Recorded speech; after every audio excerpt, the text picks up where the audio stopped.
партия выступает за узаконивание двоеженства. дар бишкек дар арафаи баргузории интихоботи шаҳрӣ ҷанҷоли калоне сар зад. яке аз ҳизбҳо ки дар сабқати пеш аз интихоботӣ барои ба даст овардани курсӣ дар шӯрои шаҳрӣ ширкат мекунад, барои беҳбудии сокинон, аниқтараш занон, роҳи ғайричашмдоштро пешниҳод кард. бо сабаби мушкили иқтисодиву иҷтимоӣ дар кишвари мо никоҳҳо ва кӯдакони ғайриқонунӣ афзуданд. ин мушкили ҷиддӣ барои миллати мост. ҳизби келечек ҷонибдорӣ қонунӣ кардани дузанагист ва ин чанд мушкил аз ҷумла мушкили иҷтимоиву иқтисодиро ҳал хоҳад кард. яке аз аҳзоби рақиб гуфтааст, ин пешниҳод мухолифи қонун аст, чун кодекси ҷиноӣ чанд ҳамсариро манъ кардааст. шикоят ба комиссиони марказии интихоботи Қирғизистон чизеро ҳал накард. дар ин ниҳод гуфтанд, ки дар суҳбатҳои Абдуқайюмова поймолшавии қонуни интихоботро наёфтанд ва машвара доданд ба милиса муроҷиат шавад.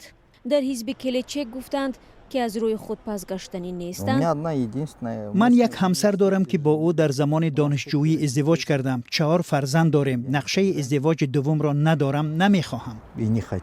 макешев айни замон ишора кард, ки номзадҳо бидуни маслиҳат бо раҳбари ҳизб метавонанд ҳар гуна изҳорот бидиҳанд. назира Абдуқайюмова беш аз 7 сол ба корҳои хайрия машғул буд. ҳама мушкилиҳои иҷтимоиро бо чашми худ дидааст. аз ҷумла издивоҷҳоеро, ки мардон бо занон танҳо никоҳи динӣ карда, сипас ҳамсару кӯдакони худро танҳо мегузоранд. баъзан танҳо тавассути паёмак 3 бор талоқ мефиристанд. зан дар ин ҳолат куллан беҳимоя мемонад.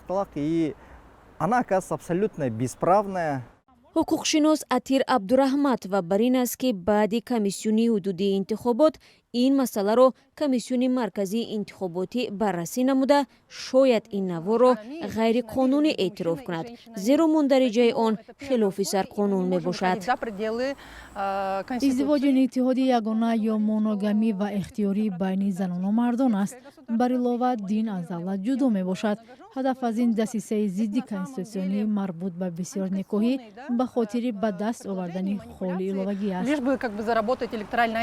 хабарнигорони телевизиони настоящее время кӯшиш карданд назари сокинонро дар робита ба масъалаи бисёрҳамсарӣ бипурсанд. тавре маълум шуд, ба фарқ аз занон, мардон аз суҳбат дар ин бора дар рӯбарӯи камера шарм медоранд.